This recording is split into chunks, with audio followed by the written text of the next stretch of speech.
welcome to this month's edition of the Laurel Firewatch. I'm Dan Sheffield, I'm the co-host. I'm here with former Fire Chief Richard Blankenship and his wife Mary Owens. And this month we're going to focus on family history from the Laurel Volunteer Fire Department of members that have been involved with the fire department for many years. Richard, Mary, thank you so much for being here today. No problem. Rich, you've been a member of the Volunteer Fire Department, Laurel Volunteer Fire Department, for many years. Well, Dan, I joined the fire department in 1969 in July when I was 16 years old. I only live a block from the old fire station, and I couldn't wait till I was old enough to join. And when I became that age, I signed up, and been a member since 1969 and still active in the fire department here. I don't ride the apparatus much anymore. This is a young man's game. But I had a lot of fun in this volunteer service. When I first joined Laurel Fire Department, I remember the first night I got in, I was in the downstairs chief's office, and they went upstairs to do the voting. The fire whistle blew. So I jumped up at the chair and ran into the bathroom, locked myself in the bathroom because I was scared that they thought I did something. I didn't want to get in trouble. And so then they all came down running, and I was like, man, this is cool. And there was a guy named Captain Jack. He used to be chief of BWI years ago. And he took me downstairs in the old firehouse at 901 and gave me my first set of turnout gear. It was a old Senator metal helmet, black coat, rubber boots, and red fall rubber gloves. And I was so excited about that stuff I wore it home. But over the years, and also when I first joined there in '69, the first year I was there, we ran 97 fire calls that year. And then it started, from there it went on up. You know, today they're running almost 6,000 calls as far as fire and EMS. So it's a pretty active department. So, you know, being a kid, like I said, I always enjoyed it. Like I said, I only lived a block away, and as soon as that fire whistle would blow, you know, I'd be gone. I'd run up through the back of the yards and jump over people's fences and stuff like that. They never said anything about it. I guess they knew I was going to go to the firehouse. How were you as a kid? Oh, when I was a kid, you know, I grew up in the fire department. My father was a member of Savage back in the early 50s, and he was also a member of Laurel before he went to Savage, early 50s, and he was a member there, and then my family moved to Savage, and my dad became chief of Savage. He was chief for about 8 years over there. And I remember being a kid, I used to go to the firehouse up there, and, you know, a couple times they'd get a call, and he'd go, "You want to go?" And I go, "Oh, yeah, I want to go." So I'd jump in the cab, and man, I thought that was the coolest thing in the world. You know, your dad's the chief, man. You get to ride the fire trucks and stuff like that. Not everybody in the neighborhood could do that. Yeah, I remember. Yeah, I used to stop in there, and there used to be a guy named Preston Holmes. We used to call him Bolio. He was a nice man, and when he got out of the military, he used to hang around the firehouse all day. Well, when he wanted to come home for lunch, he would get the engine and just drive it home and park in front of the church. Because at that time, you know, people were working and stuff like that. I remember stopping in there one day, and I said, "Mr. Bolio, when you go home for lunch, can I ride home with you?" He goes, "Yeah, get on the back." So that was my first back experience on fire. You probably, I guess if you could see the engine today, they probably still have my fingerprints on there where I had a grip on that bar, but I thought that was the coolest thing in the world. And my brother, Bobby, he was a member of Savage for years too. And I remember he used to run home from work every day on Fridays. Every Friday, Savage would go down to Dorsey Speedway, and they would work the racetrack, and he would hustle home so he could get on the engine and go to the track. Rich, what did you think you were going to be when you grew up? You know, when I was in junior high school, believe it or not, I wanted to be a truck driver. For some reason, there used to be a guy named Mr. Reed. In the summertime, I used to hang around with him. He used to work for East Coast Ice Cream, and his daughter had a majorette corps, and I used to play the drums in there. And he would take me on these trips with him to New York, North Carolina and stuff, and I'd help unload the trucks and stuff like that. And it was a lot of fun, and I always wanted to do that. And then when I got in the fire department, that changed my mind. Then I knew I wanted to be in the career service. And how'd that work out for you with the career service? Oh, see, well, I went to school here at Laurel High School, graduated there in June of '72, and in August of '72, I started working for Harris County Fire and Rescue. Went to fire school in Anne Arundel County. At that time, Harris County didn't have their own academy or anything like that. And I think that time it was probably the class, we had about 20 of us. And then we went down around the county, and the total class there was like 82 people. It was a huge class. But it was a lot of fun. I enjoyed it. I can say I'm one of the few people that the father and the son worked for the same fire chief somewhere. Paul F.J. Lepore was actually the first fire administrator for Howard County. I worked for him, and my dad worked for Mr. Lepore when he was the chief of Fort Meade Fire Department. So there's only a couple of us in the Howard County Fire and Rescue you can say they ever worked for the same chief. That's good. That's good news right there, working for the same fire chief. Richard, you're known as Black Cat for most of your life around here. How'd you get that nickname? Well, when I first joined Laurel Fire Department, that, like Mary's dad and all of them, they would call me Black Cat. That was a name that my father had, but for the life of me, I don't know why. I never asked him how he got it. And people ask me, how'd you get that name? I don't know. It was a name that was given to me when I first joined. And every time you join the fire department, new people, somewhere online you will get a nickname. You know, her dad had a nickname. She'll tell you about him, and you know, you do something crazy, all of a sudden you get a nickname. So I had that. I've had that ever since the career service. If somebody called me Richard or something like that, I probably wouldn't even look at you. You know, everybody calls me Cat.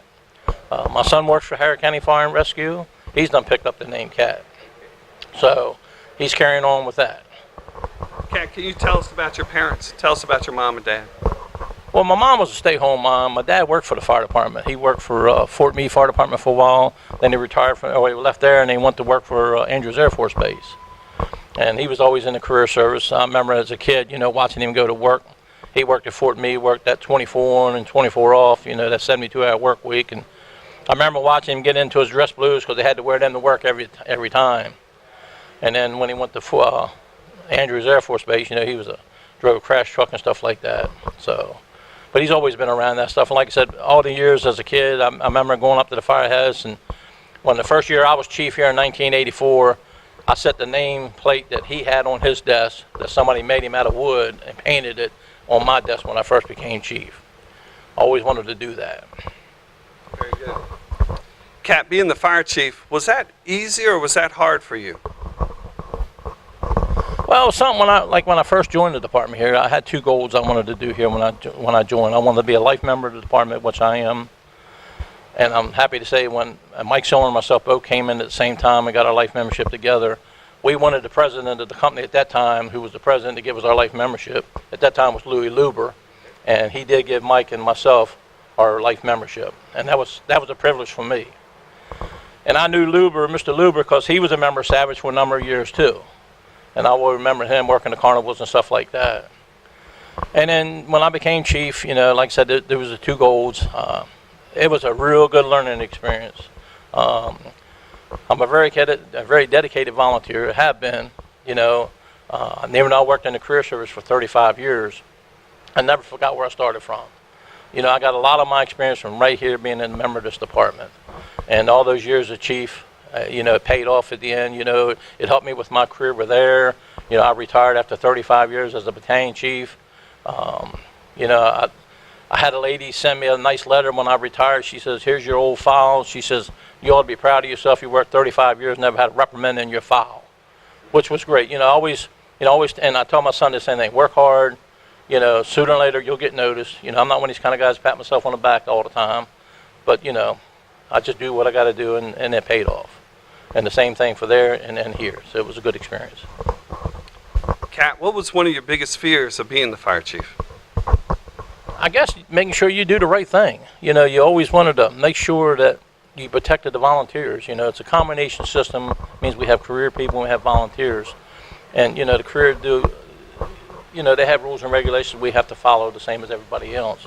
But my biggest thing is that I want to make sure that I had a good working relationship with the county and also a good working relationship with our volunteers here. Because I think that's very important to have that with the county. You know, I remember talking to these guys one time, we needed to get a new car because every fire station county gets a county car. And we needed a new one. We needed a new BA for another piece of apparatus. And the two of the chiefs came up, one of the colonels and one of the majors came up, and we talked about it. And he looked at me and he goes, well, do you want me to write you a letter for what we just talked about, getting into that stuff? And I said, nah, you know, handshake's good with me. I said, you guys never did anything where I wouldn't trust you. And they go, you know, you don't see that much anymore where you have that kind of trust on just like a handshake and it's done, signed, sealed, delivered, and everything else. A couple of days later, my stuff showed up. and I had no problems. Very good. Kat, you were the fire chief here during the 100th anniversary of the Laurel Volunteer Fire Department. How was that experience? I tell you, that was an honor, because there's a plaque here that shows past chiefs, past presidents, and stuff like that. And my grandchildren can come here and see that their grandfather was the chief of this fire department at the 100th anniversary. So now, two of my grandkids are members of the fire department. Zach's a member of Savage, and my grandson's a member up in Pennsylvania. So it was an honor just to be chief at that 100th anniversary. To have your name in the history book, that you wrote a letter and signed it and put it in that book is a big deal. So I really enjoyed that. How did you manage your time as a father, as a husband with Mary, as a volunteer firefighter, as a career firefighter? How did you manage your time with that? I'll tell you, she's been a good lady to me, Mary. And trying not to cry here. But I mean, she's my life. You know, she grew up in the fire service. Her whole family was in the fire service, so she understood the fire department. She allowed me a lot of times. I would spend just about every evening up there. She would take the kids and go to her mom and dad's and spend time up there. But having her on my side, understanding the fire service, made my job a lot easier. And today, we always do things together. You know, God forbid if anything would happen to the girl here, I'd be lost. I'd be like a little puppy that couldn't find his way home, because she's always got my back. She's been there for me, and I couldn't ask for a better lady. Thank you, Richard. That's nice. Can you share with us a classic family story? Well, I got one that ain't got nothing to do with the fire department, but we took the kids to Florida, and there was a ride there. I think it was called Space Mountain, and you go through this long hallway to get to the ride, and as every so many steps you go, there's a big sign there like, if you got high blood pressure, don't do this. If you got bladder control problems, don't do that. Get up to the thing, don't do this. Well, I got up to the line and I left. I got scared. I didn't want to ride it. So I got outside and my son says, "Come on, Dad. You know, don't be a sissy. Ride it." I said, "Okay, I'm going to ride it just for him." And I enjoyed the ride, so I said, "Well, let's go ride it again." So I wanted to beat him out the car to go get in line again. As I was getting out of the car, I stepped on my shoestring and it threw me on the ground. And all the people and the other kids are like, "Hey, look at that guy laying on the ground." And my kids are just laughing. She's beating the band laughing. And I was laughing because it was funny. It was just one of those things that happened. So, and as far as the fire service experience, one of the best things that I ever enjoyed is that my children got to be the fire prevention queen, my daughter, and my son got to be the fire chief, junior fire chief.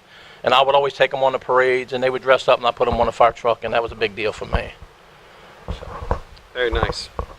Kat, what's your wish for the future of the volunteer firefighters? You know, nowadays it's so demanding on the volunteer firefighter. You know, it's almost like I'm a full-time job, you know, because you got to have firefighter 1, you got to have EMT, and then once you get all that stuff, then you got to recertify it in that. Then you got to recertify in CPR and AED every year. Infectious control, it's just a lot of demand on the volunteers. And I just hope that the people that we're getting today, the newcomers coming in, that they will be able to hang around and be able to make these challenges and keep this volunteer organization. We've been here for well over 120 years. You know, so it's been a long time. And just keep that tradition of the Laurel Volunteer Fire Department going strong. You know, we got the people here. We got the leadership here. We got the membership. And hopefully, with their guidance and everything else, and we can all stick together as a big group and still be dedicated, that we'll go forward with no trouble. I'm here with Mary Owens Blankenship and her sister Karen Owens Staub and her daughter Katie Staub. Welcome. Thank you. Mary, you're married to Richard Blankenship. We just talked to Kat for a few minutes. Tell us about your experience with the fire department. I grew up in Laurel Fire Department. We had grandparents, my grandfather, my grandmother, all my uncles, my brother, my father. I had aunts in the auxiliary, so our entire family was fire department. So I was destined to marry a fireman. My dad told me to stay away from the firehouse, but love drew me there. But that was, that was pretty much it. Can you tell me how your grandparents were or your parents were involved in the fire department? My dad was there all the time. They needed something built, they needed something done, they needed something, anything. Daddy was always the first one to volunteer. He and there was Kiefer Keys and Lou Baker and Louie Luber and James Arnold, all of them. Every night they'd be there, or first thing in the morning they'd be there to see what was going on, see what they needed. And, we would sit at dinner table, Sunday dinner table, and it was nothing for the fire whistle to blow, and my house would be empty. My brother would go, Richard would go, Daddy would go, the whole house would just rock. And that's what Mom would say, watch out, there's a fire call. So to us, that's exciting. To some people, they may think, oh, that's so kind of sad that, somebody's house is burning and this family gets so excited, but that's just us. We're sad that somebody's house is burning, but we're proud of our men that go and help those people. Mary, when you grew up in Laurel, can you tell me of a particular family member that had a strong influence on your life? Actually, it was probably our grandparents that started it because, like I said, my grandfather joined in the early 1900s. Our grandmother was one of the original women firefighters that fought fires where the men were at World War II. Then, our father, like I said, he spent so many hours a week there. And it was just something that was just bred in our blood that we just, that was the thing to do, and I get very proud when I talk about them. When you and Richard were dating as members of the firehouse, when did you realize that your relationship was serious? We went together for like 2 days. We broke up. Went together for like 2 weeks. Broke up. Went together 2 months. Broke up. So then after that, we were like, we're done with this. So I had joined, I was doing Laurel School of Hair Design at that time in my senior year. He had moved on to be, career firefighter. And I ran into one of his friends, Mark Bell, and Mark says, hey, we're talking, Mark and I were talking, and he said, Kat still thinks a lot about you. And I said, well, you know what, I still think a lot about him. He said, why don't you start dating him again? So he said to Kat, Mary wants to date you again. He's like, oh, no, I'm not going to date her no more. So we went out on a date, and that was like, it was the magic, it was right there. He and I were like inseparable from there on. Very nice. Mary, can you tell me or tell us of some family traditions that you have that are related to the fire department? Well, when we go, it's 4th of July. When the kids were all little, we'd bring them up here to the firehouse. We'd all get on the fire truck, just like they do nowadays. And we'd ride through the parade, watch the fireworks down there in the field. That we call it the VIP section. But first we'd come up here for a picnic where they'd always have, cookout with all the surrounding companies that were here to help. And it's just a family atmosphere. We don't have that as much now, but it's still here. It's still here. But when my kids were growing, it was very strong. Like Karen and her husband and Katie, and then we'd have our niece Kristen and my sister, and it was just like all of our family were here, plus everybody else's family, and we were all here to celebrate the 4th of July. So it was, it was just something that we did every year. Thanks, Mary. You're welcome. And for a quick reference on that, the Independence Day celebration in Laurel is a big event for the Laurel Volunteer Fire Department. The Laurel 4th of July committee puts together an awesome day of events, starting with a parade and then field events with competitions, a hot dog eating competition. Usually there's other park and rec competitions that are sponsored there as well, including live music and food trucks down at the Laurel Lakes. And because of this event, it usually attracts up to 20,000 people from areas around Laurel that come here.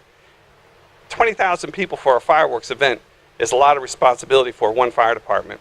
So we team up with Beltsville, Burtonsville, Maryland City, Savage, other fire departments. They come up here and share their resources, and then the chief officers put together an action plan so that we can have good coverage for the people who are attending the event, as well as continued safe coverage for the people who live in and around Laurel. So thanks for sharing about the Independence Day celebration. Karen, how's your involvement with the fire department? Well, like Mary, we grew up about a block from the old Laurel Firehouse on Montgomery Street. So like Mary, we were always at the firehouse. We were hanging around outside, hoping to get noticed or hoping to find something exciting going on, or those kinds of things. I'm 9 years younger than her, so I was not, we weren't together doing a lot of the young people things, but like she said, we often had numerous firefighters at our house for Sunday dinner or any other dinner, and the alarm would go off and they would all run. They'd all be gone. They could run 1 block to the firehouse. So we have always been involved. We go to the Maryland State Firemen's Convention every year in Ocean City as a family, and we enjoy that. There's a big parade, and there's all sorts of seminars and contests and whatnot, and we try to go to as much of that as we can. And then I was 22 years old and met a firefighter who at the time lived in Savage. His name was Art Staub. He lived in Savage, and he had been a member at the Vigilant Hose Company in Emmitsburg since he was 16, and then we got married the year following, and he worked for many fire departments. He, a year later, joined Laurel after we got married, and he moved to Laurel with me, or together, and he spent a lot of time up here and a lot of time at he worked for Loudoun County, and he became a fire marshal in Loudoun County, and he worked a lot of hours. These firefighters, unfortunately don't make a lot of money. So they try to pick up extra shifts, and sometimes they have to work other jobs, landscaping and what. So, he was always busy. And so he was a life member here at Laurel, and he was a board member here. And he passed away almost 2 years ago in October. And we had a giant fire department funeral for him. And we had it here in the firehouse, and apparatus and people from, I can't even tell you how many firefighters and different fire companies around Maryland came. But we're always a firefighter family. That's just what we do. That's just our family traditions. We just have always done that. Thank you very much, Karen, for sharing some stories about Art. Art was one of our most dedicated members and life member here at the Laurel Volunteer Fire Department. He was Karen's husband and his cat's best friend. Katie, and Art was your dad. Katie, you grew up in the fire department. Can you tell us how that was? Well, just like these ladies were saying, we always did things up here. We were in the Main Street Parade, and when there was a Montpelier Festival, we went with the fire department to that. And the 4th of July Parade, we were always in that. So it was always, around, and we were always doing something with it. My dad was a big part of the fire prevention team for this fire station. And so he was always teaching me things like that, or I would go with him to different events to help teach other kids, 2 ways out and check your smoke alarms and stop, drop, and roll. So it was always, in our blood and in our family that this is what we do. These are the people that we're with.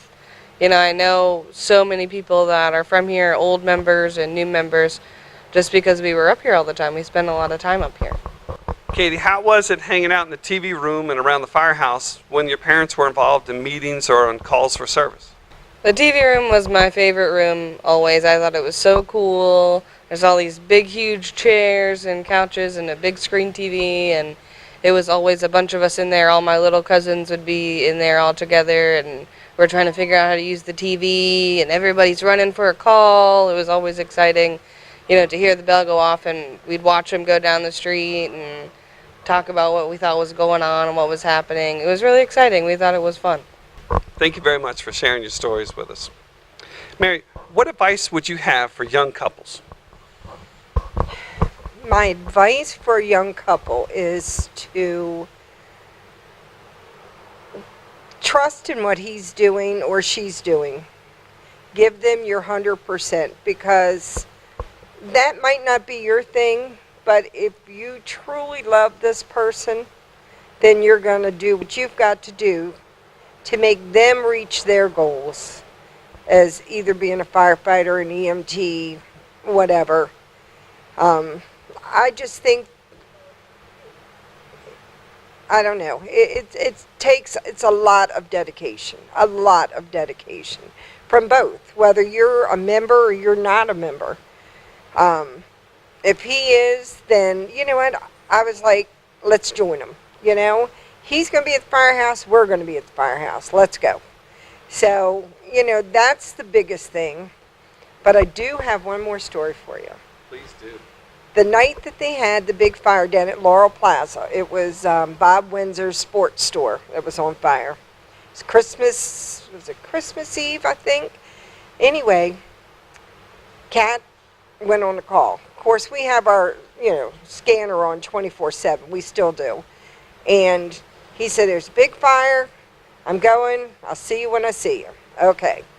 So he barely hit the car before I jumped up, ran into the kids' room, said, come on, guys, we got a big fire. Come on, let's go.